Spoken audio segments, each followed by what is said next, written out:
इस कार्यक्रम के पुण्यार्चक हैं चंदा सरावगी, निर्मल बीना सरावगी, विजय रश्मि सरावगी, शांतिलाल सुमित्रा सरावगी, अजय सरावगी, कंचन सरावगी, यशिका, अंकिता, गौरव एवं नैतिक जैन, समस्त सरावगी परिवार, कोलकाता। ओम जगत शांति कराय श्री शांतिनाथाय नमः। सर्वपद शांतिम कुरु कुरु स्वाहा।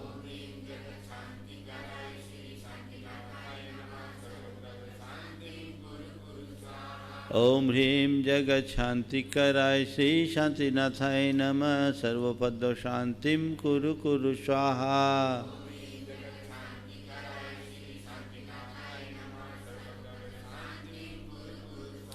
ओम ह्रीं जगत शांति कराय श्री शांतिनाथाय नमः। सर्वपद शांतिम कुरु कुरु स्वाहा।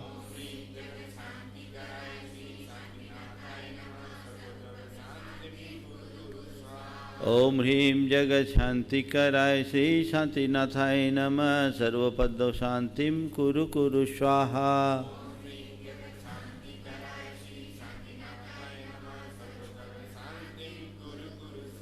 ओम ह्रीं जगत शांति कराय श्री शांतिनाथाय नमः। सर्वपद शांतिम कुरु कुरु स्वाहा।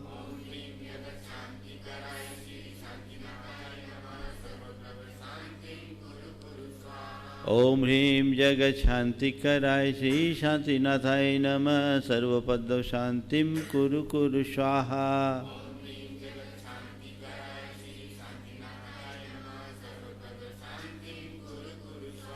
ओम ह्रीं जगत शांति कराय श्री शांतिनाथाय नमः। सर्वपद शांतिम कुरु कुरु स्वाहा।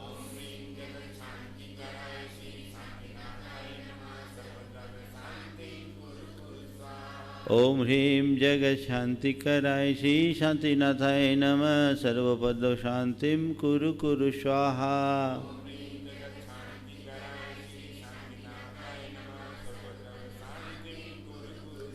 ओम ह्रीं जगत शांति कराय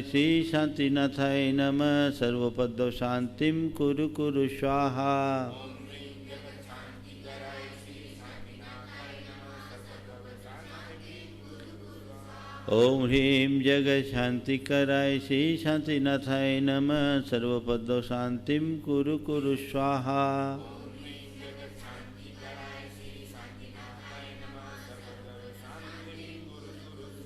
ओम ह्रीं जगत शांति कराय श्री शांतिनाथाय नमः। सर्वपद शांतिम कुरु कुरु स्वाहा।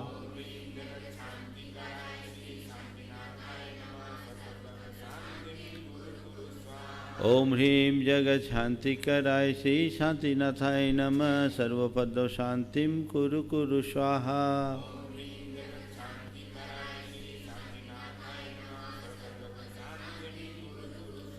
ओम ह्रीं जगत शांति कराय श्री शांतिनाथाय नमः। सर्वपद शांतिम कुरु कुरु स्वाहा।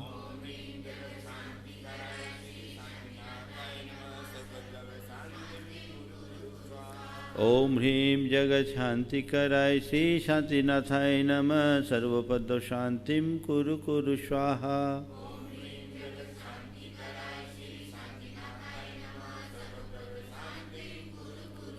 ओम ह्रीं जगत शांति कराय श्री शांतिनाथाय नमः। सर्वपद शांतिम कुरु कुरु स्वाहा।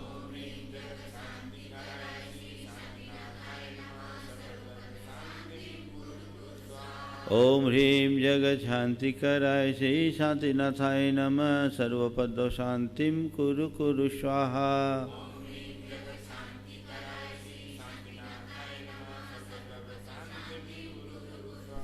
ओम ह्रीं जगत शांति कराय श्री शांतिनाथाय नमः। सर्वपद शांतिम कुरु कुरु स्वाहा।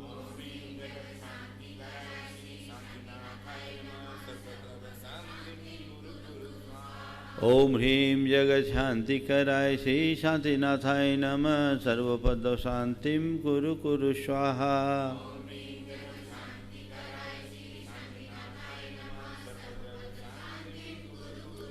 ओम ह्रीं जगत शांति कराय श्री शांतिनाथाय नमः। सर्वपद शांतिम कुरु कुरु स्वाहा।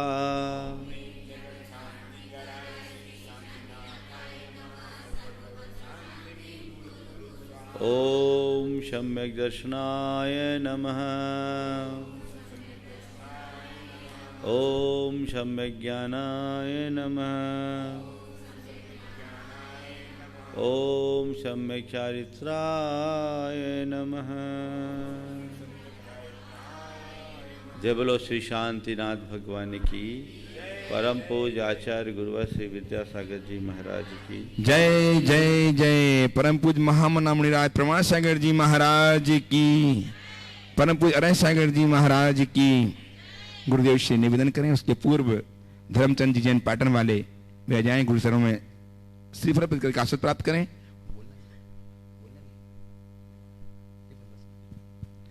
और डॉक्टर नीलेश जी जैन सेफरा गुणायतन ट्रस्टी वे भी आ जाएं, आशीर्वाद प्राप्त करें गुरुदेव से।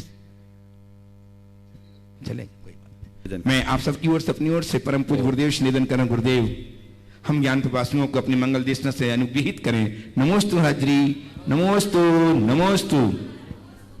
सभी लोग अपने दोनों हाथ जोड़ लें और मेरे साथ भैया मेरे साथ महामंत्र के स्मरण के लिए अपना मनस्चार करें।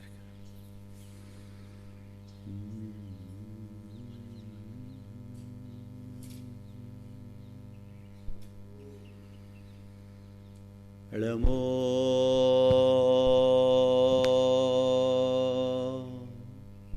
अरिहंताणं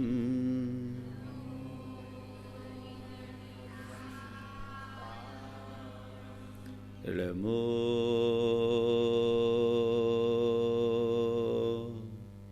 सिद्धाय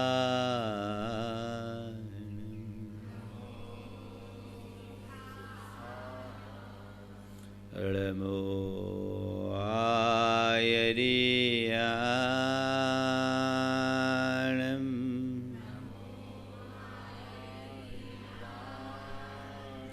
नमो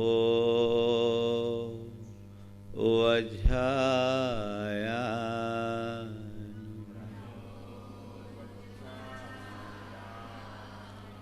नमो लोये सर्वशाहुनं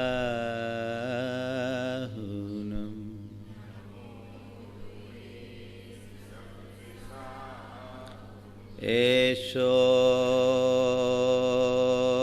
पंच ळमुयारो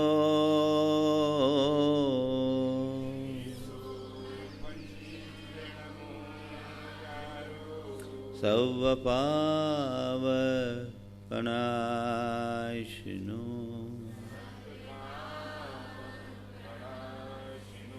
मंगलार्णं च सवेशिं पढ़मं हो मंगलम्। जय बोलो देवादिदेव 1008 श्री भगवान महावीर स्वामी की जय जय जय। सा परमो धर्म की जय जय जय। परम पूज्य आचार्य गुरुवर श्री विद्यासागर जी महाराज की जय जय जय। परम पूज्य महामना मुनिराज प्रमाण सागर जी महाराज की। परम पूज्य राय सागर जी महाराज की। नदी की धार बह रही थी, उस धार में दो तिनके भी थे। एक तिनका नदी की धार को रोकते हुए उसे जूझ रहा था और दूसरा तिनका बड़े अहोभाव से इस भाव से बह रहा था कि नदी सागर तक की यात्रा में निकली है, चलो कुछ दूर मैं भी इसमें सहभागी बनूं। दोनों तिनके नदी की धार में थे। जो तिनका नदी की धार से जूझ रहा था, पानी के प्रवाह ने उसे उछाल कर फेंक दिया। तिनका छत विक्षत हो गया और जो तिनका नदी की धार के साथ बह रहा था, वो नदी के साथ सागर तक पहुंच गया। यही स्थिति हमारे जीवन के साथ है। दो तरह के लोग इस दुनिया में हैं। एक वे जो समय की धार के साथ जूझते हैं, और दूसरे वे जो समय की धार के साथ बहते हैं। संत कहते हैं जीवन में अगर शांति चाहिए, शांति के सागर में समाहित होना चाहते हो, तो जूझना बंद करो, बहना शुरू करो। जूझने में असहजता है और बहने में सहजता है। जीवन में सहजता होनी चाहिए। जहां सहजता है वहीं शांति है। आज हर कोई शांति की तलाश में है। हर किसी को शांति चाहिए, तो जाओ बाजार से खरीद के ले आओ। किसी पेड़ में लगा हो तो उखाड़ ले आओ, किसी खान में मिलता हो तो खोद ले आओ। कहाँ है शांति? बोलो, हाँ? कहाँ है? अपने अंदर। अपने अंदर की शांति को प्रकट करने के 4 उपाय आज आप सबसे कहना चाहूंगा। सहजता, सकारात्मकता,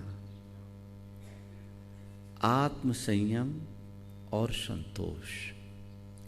ये 4 ऐसे सूत्र हैं जिन्हें आत्मसात करने वाला मनुष्य कभी दुखी नहीं हो सकता। यथार्थ देखा जाए तो वे ही लोग सुखी और शांत होते हैं जिनमें ये 4 गुण हैं। सहजता, सकारात्मकता, संयम और संतोष। ये हमारे जीवन के बहुत महत्वपूर्ण आधार है। सबसे पहले अपने मन की सहजता को आंकने की कोशिश कीजिए। हमारा मन कैसा है? कितनी देर सहज रह पाता है? बोलो। थोड़ा सा किसी ने थोड़ी सी तारीफ कर दी, खिल गए, और किसी ने टिप्पणी की, खौल गए। भैया चलो सहज रहो, है ना? हमारा मन बहुत जल्दी खौलता है। जो मनुष्य छोटे छोटे निमित्तों से प्रभावित होता है वो कभी सुखी नहीं हो सकता। ये जीवन का एक बहुत बड़ा सच है कि हम निमित्तों को नहीं रोक सकते। हम लाख कोशिश करें कि सब मेरे अनुकूल हो, असंभव। भगवान के साथ भी संभव नहीं। चीजें मेरे अनुकूल हो, संयोग सब मेरे हिसाब से चले, न भूतो न भविष्यति। लेकिन जो हो उसे मैं अपने अनुकूल बना लूं, ये मेरे हाथ में है। चीजें मेरे अनुकूल हो ये मेरे हाथ में नहीं, पर जो हो रहा है उन्हें मैं अपने अनुकूल बना लूं, ये मेरे हाथ में है। सहज होने का मतलब ही यही है। सुख हो दुख हो, जय हो पराजय हो, मान हो अपमान हो, हानि हो लाभ हो, सब में स्थिरता रखना। ये हमारे जीवन में कैसे आए? बात तो हम लोग बहुत करते हैं, थोड़ी थोड़ी बातों में असहज हो जाते हैं। यदि हम मूलभूत बात को समझ लें तो हमारी सहजता स्थायी बन सकती है। जो व्यक्ति छोटी छोटी बातों से प्रभावित होते हैं वे जीवन में कभी सुखी नहीं होते। हमारे सामने 2 तरह के लोग दिखते हैं। एक वे जिनको कुछ भी बोल दो कुछ भी फर्क नहीं पड़ता, बड़े सहज बने रहते हैं, और कुछ वे जिनको छोटी छोटी बातें भी पिंच कर जाती है, चुभ जाती है, वो बड़ी जल्दी विचलित हो जाते हैं। मेरे अनुभव के अनुसार ऐसे लोग खुद से परेशान होते हैं, दूसरों से नहीं। जो ज्यादा भावुक किस्म के लोग होते हैं उनके साथ ये समस्या कुछ ज्यादा होती है। हम अपने मन की सहजता को कैसे कायम रखें, है ना ये सवाल, कैसे रखें? हाँ वही तो बताने के लिए तो बैठा हूं, 1 घंटा पूरा तो करना है। अपने मन की सहजता को कायम रखने के लिए सबसे पहली बात स्वरूप का ज्ञान रखो। जिस मनुष्य को स्वरूप का ज्ञान होता है उसके जीवन में सहजता अपने आप आ जाती है। स्वरूप क्या है? एक हमारा बाहरी स्वरूप और एक हमारा भीतरी स्वरूप। बाहरी स्वरूप भी कुछ अंशों में हमें सहज रखता है, लेकिन कोई जरूरी नहीं। पर जिसने भीतरी स्वरूप को जान लिया और जो भीतरी स्वरूप का ध्यान रखता है उसकी सहजता कभी खंडित नहीं होती। अब बाहरी स्वरूप से बात करूं कि भीतरी से करूं? दोनों की कर लेता हूं, आधी बात क्यों करूं?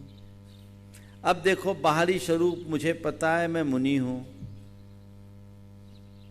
जो मुझे जब तक इस बात का स्मरण है कि मैं मुनि हूं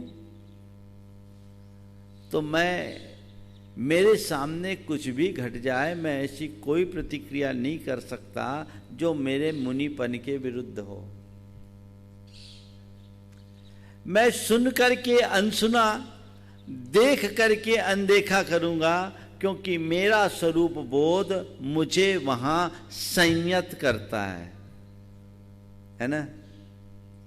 व्यक्ति जिस पद, जिस भूमिका में है, जिस स्थान में है, उसका ध्यान रहे तो बहुत कुछ अंशों में वो सहज रह सकता है। आप लोग भी ऐसा करते हो, जब अपनी दुकान में रहते हो, ग्राहक माथा चाटता है और 2-4 कटु बातें भी बोल देता है, सुना देता है, तो भी आप बड़े सहज मुस्कान के साथ उनको आप बड़ा मीठा उत्तर देते हो, कोई बात नहीं बहन जी, फिर आइएगा, नया माल आने वाला है।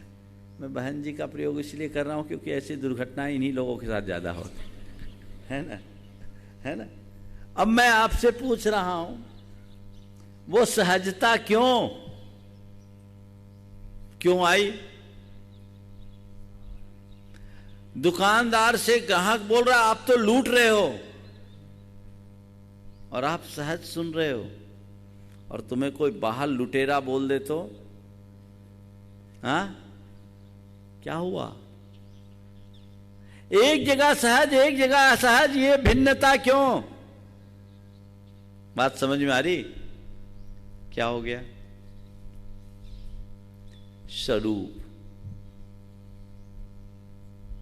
स्वरूप बोध जीवन में काफी कुछ अंशों में सहजता लाता है, लेकिन हाँ, कहीं कहीं स्वरूप बोध अहम को जन्म देकर के असहज भी बना देता है।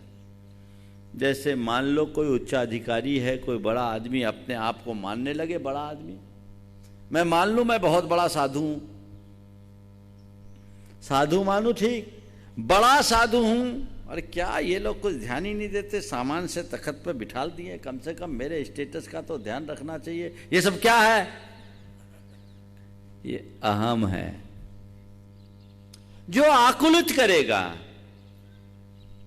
समझ गए? तो स्वरूप बोध हो तो सकारात्मक दिशा में चलने वाला मनुष्य सहज बनता है।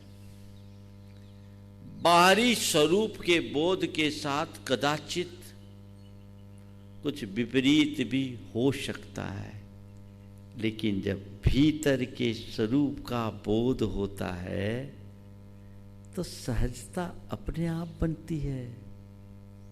क्या है हमारा भीतरी स्वरूप?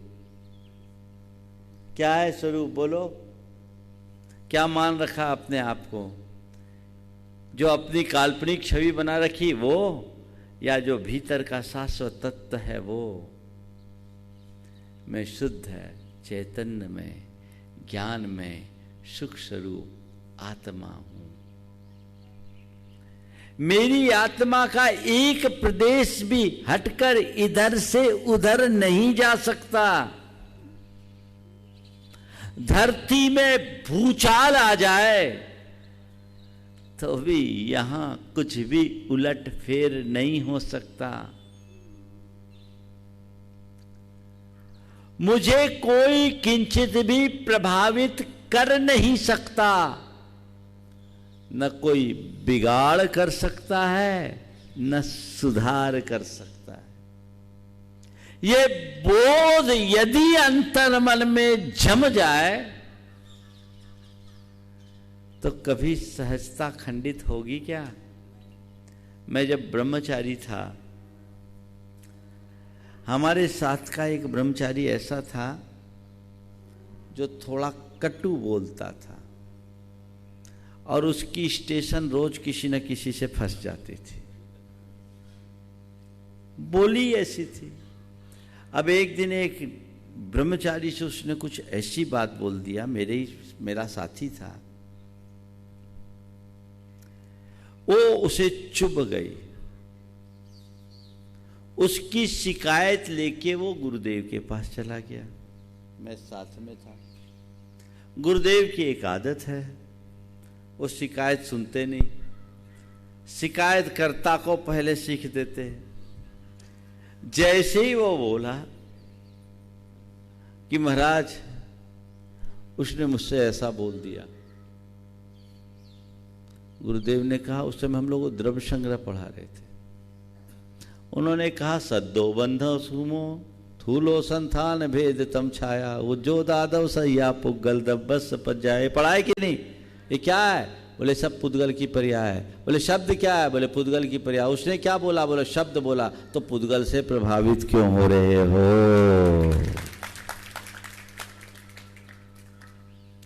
खेल खेल में कितना बड़ा ज्ञान।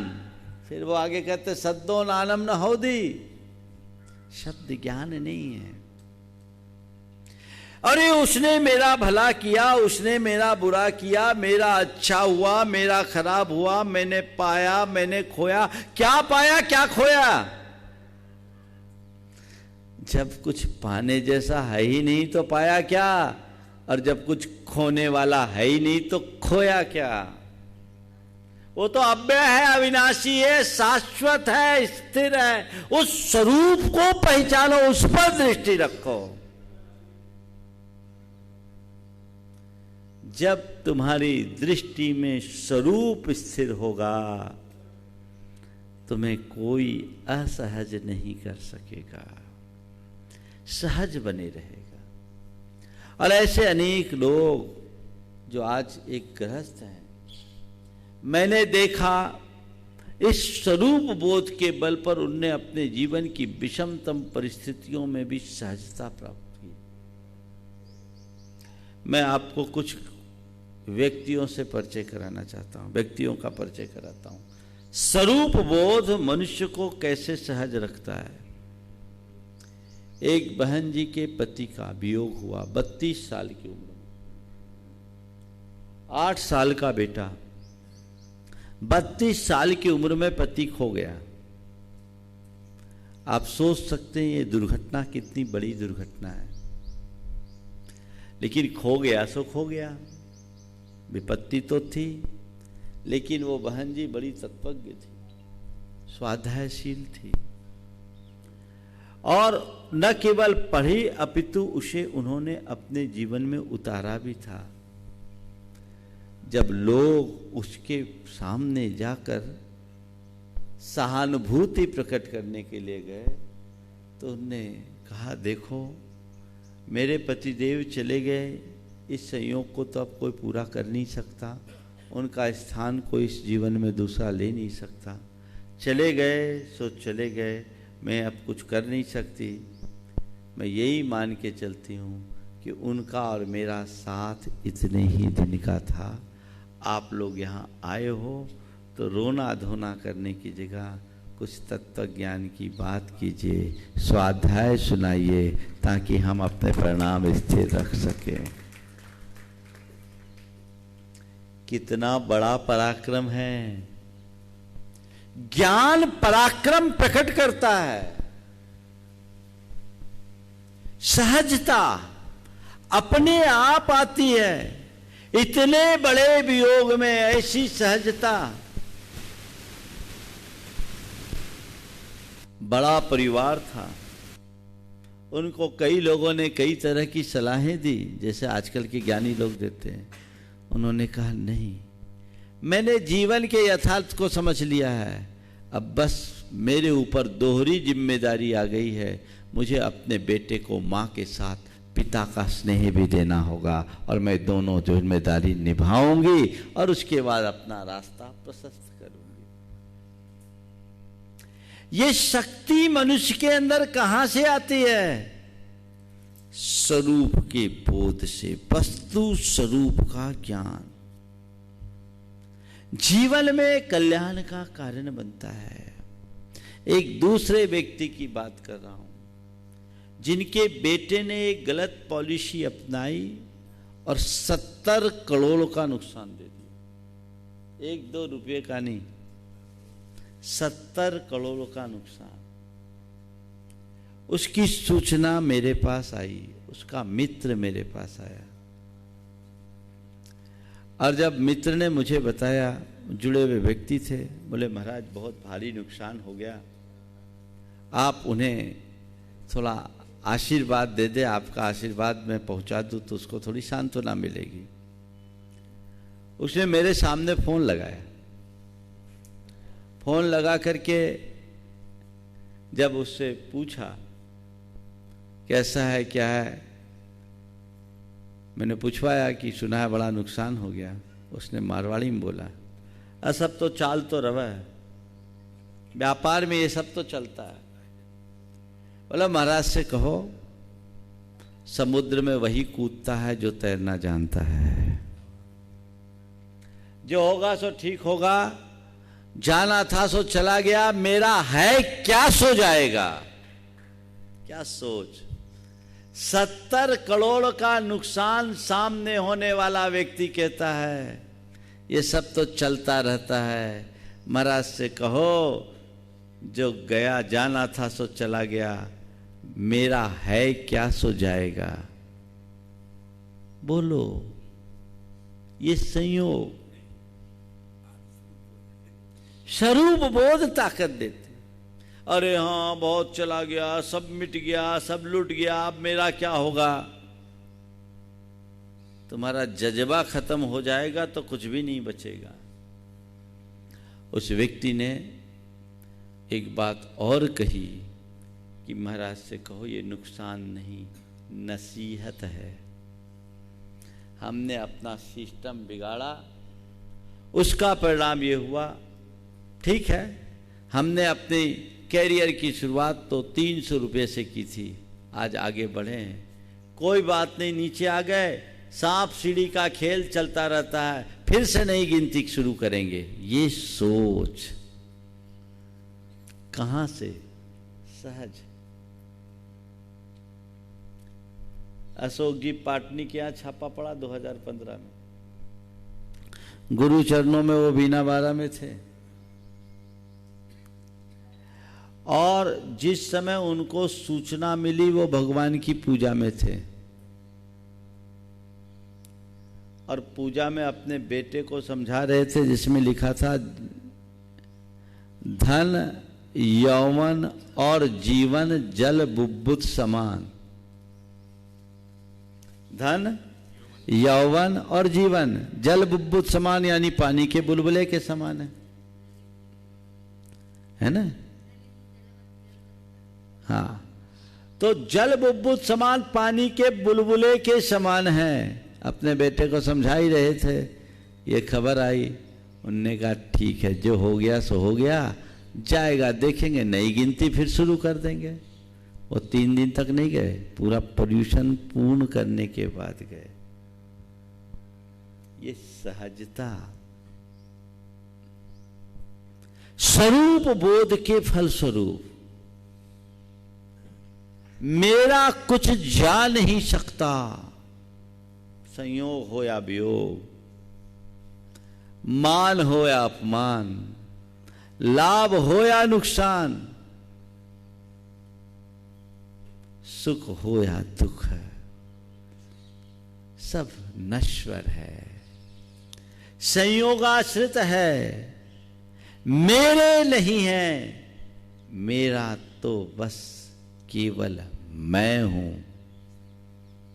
एगो में शासदो आदा, णाण रंसन लखनो, शेषा में बाहिरा भावा, सव्वे संजोग लक्षणा। मेरा तो केवल मैं, ज्ञान दर्शन लक्षण स्वरूप वाला मैं हूं, मेरी आत्मा है। मुझसे भिन्न जितने भी बाह्य पदार्थ हैं वे सब संयोग लक्षण वाले। शेषा में बाहिरा भावा, सव्वे संजोग लक्षणा, संयोग है। काश इस सच्चाई को हम पहचानते तो जीवन में सहजता लाने में कठिनाई नहीं होती। गणेश प्रसाद जी वर्णी का नाम आप सबने सुना ही है। वर्णी जी अपनी धर्म माता चिरौंजाबाई के साथ सोनागिर में विधान कर रहे थे, पंचकल्याणक विधान चल रहा था। इसी मध्य उन्हें किसी ने सूचना दी कि बरुआ सागर के उनके घर में चोरों ने ताला तोड़ दिया, सेंधमारी की है। दरोगे ने बुलवाया है कि क्या कुछ नुकसान हुआ, ताकि उस हिसाब से जांच पड़ताल की जाए। एक बारगी इस समाचार को सुनकर वर्णी जी भी खुद सख्ते में आ गए थे, लेकिन चिरौंजाबाई ने बिना किसी प्रकार के विकल्प किए कुल इतना ही कहा, जो जाना होगा सो जाएगा, चला गया सो चला गया, मुझे उसका विकल्प नहीं। मैं तो 3 दिन तक इस पंचकल्याणक विधान को पूर्ण करके ही जाऊंगी। और सुन लो, चोरी के बाद जो बचा वही मेरी परिग्रह परिमाण की सीमा होगी। क्या दृष्टिकोण! इस चोरी के बाद जो बचा वही मेरे परिग्रह परिमाण की सीमा। ईमानदारी से बताओ, उस समय तुम होते तो क्या करते? बोलो चंदू। हाँ, घर चले जाते, दौड़ लगाते, है ना? हाँ, क्या हो गया? उसने बोला, अरे जो कर्म का संयोग होगा सो होगा, चला गया चला गया, छाती कूटने से क्या फायदा। और सुनो, देखो पुण्य की महिमा। 3 दिन पूजन अर्चन संपन्न करने के बाद जब वो घर लौटे तो देख के सब आश्चर्यचकित रह गए। चोरों ने पूरा घर खोद डाला था, पर जहां माल था वहां उनकी नजर ही नहीं पड़ी, सब सुरक्षित। ये पुण्य है। तो सहज बने रहने के लिए स्वरूप का बोध। दूसरी बात, संयोगों की नश्वरता। जो भी संयोग है वो नश्वर है, ये बात अपने मन मस्तिष्क में अंकित कीजिए। टिकाऊ कुछ नहीं है, अच्छा हो तो और बुरा हो तो। सब तो पल भर का खेला है। संयोग नश्वर है, परिवर्तन धर्मा है, बदलेंगे। अच्छा है तो बदलेगा, बुरा है तो बदलेगा, टिकने वाला कोई नहीं है। यह समझ अपने मन में होनी चाहिए। संयोग नश्वर है, इससे क्या होगा? पाने में हर्ष नहीं और खोने में विषाद नहीं। आया तो भी टिकाऊ नहीं और गया तो भी टिकाऊ नहीं। ये बदलने वाले, पलटने वाले, ये सोच अपने भीतर विकसित कीजिए। पर मनुष्य के साथ बड़ी विचित्रता है, वो संयोगों को स्थायी मानता है। शुभ संयोगों में वो मुग्ध हो जाता है और अशुभ संयोगों को पाकर व्याकुल। तो बंधुओं, जो संयोगों की नश्वरता को जानता है वो शुभ में भी मुग्ध नहीं होता और अशुभ में भी व्याकुल नहीं, क्योंकि उसे पता है ये संयोग नश्वर तो है ही, पर है, मुझसे भिन्न है, मेरे नहीं है, मुझसे पृथक है, इनका स्वरूप मुझसे भिन्न है। ये समझ अंदर होनी चाहिए। भेद विज्ञान इसे ही बोलते हैं। मेरा क्या गया? मैं आपसे पूछता हूं, जिस व्यक्ति से आपको कोई लेना देना नहीं है, वो कुछ कमा ले तो आपको हर्ष होगा क्या? होगा? उसका कुछ खो जाए, लुट जाए, पिट जाए तो आपको कुछ दुख होगा? ठीक है, हमको क्या लेना देना? यही है ना। बैंक में लाखों करोड़ों लोग जमा करते हैं और विड्रॉल भी करते हैं, निकालते भी हैं। लेने और देने वाला कौन होता है? वहां बैठा कैशियर। जब पैसा देते हो तो उसकी आंखें चमकती है क्या? वापस लेते हो तो रोता है क्या? भैया हमें क्या करना, हम तो केवल जमा खर्च करने वाले हैं। मेरा है क्या? मेरा नहीं है, पर है। संयोग पर है। जमा खर्च करने में निमित्त मैं हूं, पर मेरे नहीं है। इतनी तो समझ हो जाए। लाभ हो तो लाभ लो, नुकसान हो तो नुकसान। एक में नाम, एक में जमा, कोई फर्क नहीं। डेबिट क्रेडिट करते रहो, उससे क्या है? ये तो दायित्व से कर रहे, पर मेरा नहीं। सहज भाव बनाए रखने का ये बहुत बड़ा सूत्र है। और चौथी बात, कर्म सिद्धांत पर विश्वास। ये संयोग कर्मायत्त है, कर्माधीन है। सारी व्यवस्था पुण्य पाप के अधीन है और पुण्य पाप मेरे हाथ में नहीं है। पुण्य का योग होता है, बहार आती है।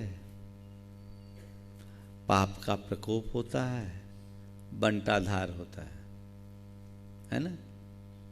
बहार भी बंटाधार भी। पुण्य चढ़ा देता है, पाप गिरा देता है। पर कब चढ़ाए कब गिराए कोई पता नहीं। ये तो खेल है जगत का। इस रहस्य को जानने वाला व्यक्ति विचलित नहीं हो सकता। आप लोग बोलते हैं पुण्य पाप फल माई, हरख विलखो मत भाई। यह पुद्गल पर जाए, उपज बिन से थिर नाई। पुण्य पाप पुद्गल कर्म संयोग के निमित्त से उत्पन्न होने वाले हैं। इनके फल में हर्ष विषाद मत करो। ये स्थिर नहीं है, नश्वर है, कभी भी नष्ट हो जाने वाले हैं। न पुण्य का ठाट रहता है और न ही पाप जिंदा रहता है। बदलता तो सब है। आज जो बुरी हाल में है, फटे हाल है, कल माला माल हो सकता है, और आज जो माला माल है कल फटे हाल हो सकता है। इस सच्चाई को जानने वाला व्यक्ति कभी भी विचलित नहीं होता, सहज बना रहता है। तो अंदर जीवन में सहजता आना चाहिए, चाहे कैसे भी निमित्त हो, विपत्ति हो, बीमारी हो, वियोग हो, विषमता हो, कुछ भी हो, मुझे सहज रहना है। ज्ञान के बल पर जीवन में सहजता प्रगटाई जा सकती है। मुझे सहज रहना है, मुझे सहज रहना है, मुझे सहज रहना है। कोशिश कीजिए, अभ्यास कीजिए। भावना योग के माध्यम से नित्य ये कमांड आप अपने मन को दीजिए, मुझे सहज रहना है, मुझे सहज रहना है, मुझे सहज रहना है, मुझे सहज रहना है। थोड़े थोड़े बातों में कई लोग होते पल में मासा पल में तोला, छोटी छोटी बातों में उभल जाते हैं। मैं कोलकाता में था। आसक्ति मनुष्य को कैसे असहज करती है। तो वहां जहां रुका था, एक ही कैंपस में सब कुछ था, तो पांडाल में बैठ के मैं प्रतिक्रमण कर रहा था। एक बहन जी, करीब 20 मिनट मेरा प्रतिक्रमण चला, और लगभग पूरे प्रतिक्रमण के समय में वो बड़ी व्यग्र बेचैन सी कुछ खोज रही थी। चेहरे में उनकी व्यग्रता अलग दिख रही थी, बहुत परेशान थी। मेरा प्रतिक्रमण पूरा हुआ, मैंने उनसे पूछा, वो मेरे पास आई, नमोस्तु की। मैंने पूछा क्या बात है, आप बहुत परेशान हो रही, परिचित थे। बोले महाराज जी क्या बताऊं, सुबह आई थी ना प्रवचन में, तो मेरे कान का टॉप गिर गया। गिर गया तो इतनी परेशान? नहीं महाराज, डायमंड का था तो ठीक है, मिलना होगा मिल जाएगा, परेशान क्यों हो रही, दूसरा ले आना। महाराज जी ठीक है, लेकिन बहुत महंगा था, 5 लाख का था। ठीक है, देखो अब इतने में सुबह से शाम को आई है, अब आप कहाँ मिलेगा, आप परेशान मत हो, मिलना होगा तो मिल जाएगा, नहीं मिलना होगा तो नहीं मिलेगा, आप सहज रहो। वो रोने लगी, महाराज जी आप तो कोई आशीर्वाद दो, मिल जाए, बड़ी मुश्किल होगी। मैंने फिर पूछा कितने का हो, बोला महाराज कोई 5-1 लाख का तो होगा। हमने बोला आपके स्टेटस के हिसाब से 5 लाख का क्या हिसाब, अरबपति परिवार की महिला। और हमने कहा अरबों में 5 लाख रुपया क्या होता है, वो तो 0.1% भी नहीं हुआ। नहीं महाराज जी फिर भी बहुत परेशान हूं। बोले आप चिंता मत करो, जाओ भगवान का नाम लो, तुम्हारा होना होगा तो हो जाएगा, नहीं होगा नहीं होगा। और मैं आचार्य भक्ति करके अपने कक्ष में आ गया। उसके बाद भी वो आधा पौन घंटे तक ढूंढती रही, मिलेगा। दूसरे दिन सुबह जब सफाई हुई तो मैट के नीचे दबा हुआ उसे मिल गया, और वो जिस कर्मचारी को मिला वो ईमानदार था, उसने दे दिया। और ये ऐसी जैसे जान में जान आ गई। हम बोले देखो, अरबों की संपत्ति की मालकिन होने के बाद भी 5 लाख की इस छोटी सी चीज के पीछे कितनी परेशान हो गई। बोलो, सवाल 5 लाख की चीज का नहीं था, सवाल आसक्ति का था। आसक्ति असहज बनाती है। और इससे उलट एक दूसरा वाकया, हम जयपुर से महावीर जी की रथावर्तन यात्रा में जा रहे थे। रथावर्तन का कार्यक्रम जयपुर के रामलीला मैदान से था। अशोक जी पाटनी, सुशीला जी पाटनी के साथ उस कार्यक्रम का शुभारंभ कर रहे थे। हम लोग पहले दिन 9 किलोमीटर चले, लगभग 25 से 30 हजार लोगों की उपस्थिति का वो कार्यक्रम था। हम लोग जब आगे चले, आपके जाकर के चूलगिरी को पार कर दिए, तब मालूम पड़ा सुशीला जी की अंगूठी का एक बड़ा नग गिर गया। लगभग 5 किलोमीटर बाद मालूम पड़ा। पता लगा अशोक जी साथ थे। उन्होंने बोला तेरा होगा, आना होगा तो आ जाएगा, नहीं होगा तो नहीं आएगा, परेशान मत हो।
वस्तुतः धार्मिक होने का मजा तभी है जब हमारे अंदर आध्यात्मिकता प्रतिष्ठापित हो। बिना अध्यात्म के धर्म का मजा नहीं है। आनंद लो, धर्म का आनंद लो, हर पल जीवन का रस लो। वो तुम्हारे हाथ में है, तुम्हारे अपने दृष्टिकोण पर अवलंबित है, किसी दूसरे की कृपा से नहीं होने वाला। थोड़ा सा अपनी दृष्टि बदलो, चीजों को देखने का नजरिया बदलो, सकारात्मक रहो। हर मामले में सकारात्मक होना चाहिए। अगर हमारी दृष्टि सकारात्मक हो तो कभी हम कैसा भी प्रसंग आ जाए तकलीफ में नहीं रह सकते। हमेशा हमें एक बात का ध्यान रखना चाहिए, परिस्थितियां हमारे हाथ में नहीं है, पर परिणति हमारे हाथ में है। परिणति मेरी है, मुझे अपने आप को संभालना है। कोई मुझे गाली न दे ये मेरे हाथ में नहीं है, पर कोई कितनी भी भद्दी गाली दे मैं उसे न सुनूं, अनसुना कर दूं, ये तो मेरे हाथ में है ना। अगर सोच मेरी सही हो जाती है, सकारात्मकता मेरे भीतर विकसित हो जाती है, तो मैं हर चीजों को, हर बात को अपने तरीके से देखने में समर्थ होता हूं, और वही सामर्थ्य मेरे जीवन में सुख शांति का संचार करती है। वो विकसित होनी चाहिए। सकारात्मकता को अपने भीतर बढ़ाना चाहिए, तो ऐसी सकारात्मकता मेरे अंदर बढ़े, मैं संयम रख सकूं और संतोष धार सकूं। शेष बातों की चर्चा आने वाले दिनों में होगी, लेकिन सहजता को अपने जीवन का आदर्श बनाएं। ये सूत्र वाक्य रोज कम से कम 108 बार दोहराएं। मुझे सहज रहना है। मुझे, जोर से बोलो, मुझे सहज रहना है। मुझे सहज रहना है।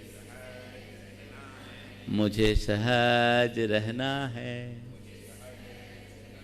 मुझे पता है यहाँ से जाने के बाद सब असहज हो जाएगा। यहाँ तो ठीक है। ये हमारे जीवन का अंग बनना चाहिए, तभी जीवन का असल आनंद है।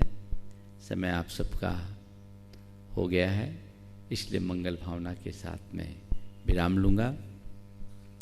मंगल मंगल होए जगत में सब मंगलमय हो।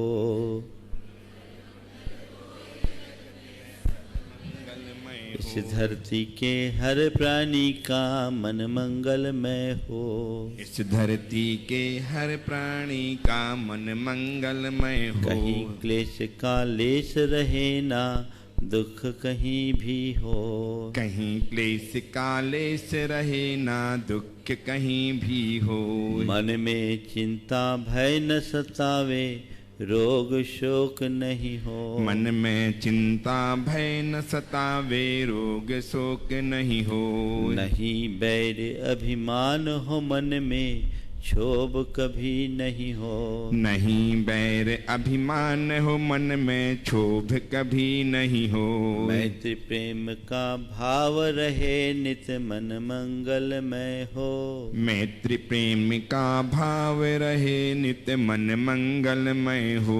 मंगल मंगल होए जगत में सब मंगलमय हो। मंगल मंगल होए जगत में सब मंगलमय हो। इस धरती के हर प्राणी का मन मंगलमय हो। इस धरती के हर प्राणी का मन मंगलमय हो। कहीं क्लेश का लेश मन का सब संताप मिटे, अरु अंतर उज्ज्वल हो। मन का सब संताप मिटे, अरु अंतर उज्ज्वल हो। राग देश और मोह मिट जाए, आत्म निर्मल हो। राग देश और मोह मिट जावे, आत्म निर्मल हो।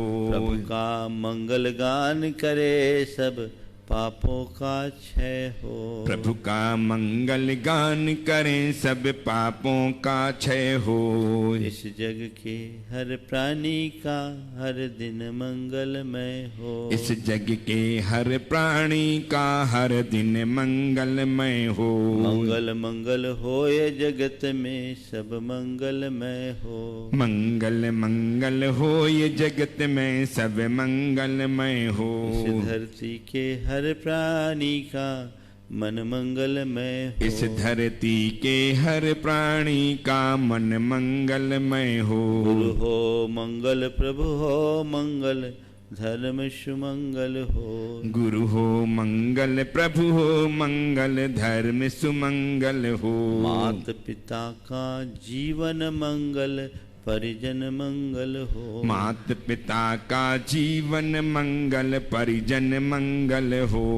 जन का मंगल, गण का मंगल, मन का मंगल हो। जन का मंगल, गण का मंगल, मन का मंगल हो। राजा प्रजा सभी का मंगल, धरा धर्ममय हो। राजा प्रजा सभी का मंगल, धरा धर्ममय हो। मंगल मंगल होए जगत में सब मंगलमय हो।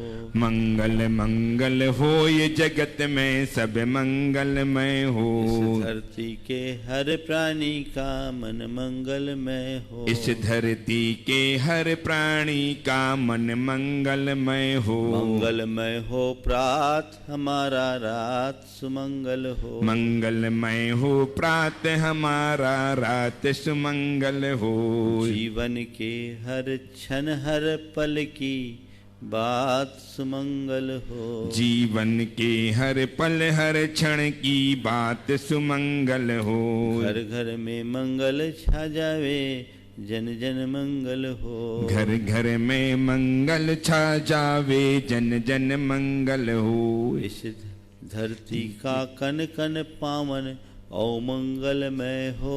इस धरती का कण कण पावन औ मंगलमय हो। मंगल मंगल होए जगत में सब मंगलमय हो। मंगल मंगल हो ये जगत में सब मंगलमय हो। इस धरती के हर प्राणी का मन मंगलमय हो। इस धरती के हर प्राणी का मन मंगलमय हो। सब जग में मंगल बढ़े,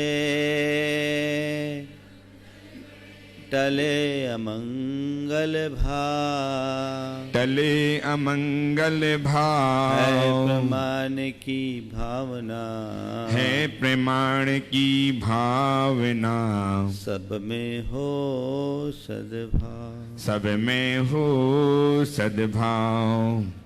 बोले परम पूज्य प्रमाशंकर जी महाराज की। आज शंका समाधान ठीक 2 बजे होगा और उसके बाद मड़िया और गढ़ा के लिए प्रस्थान होगा।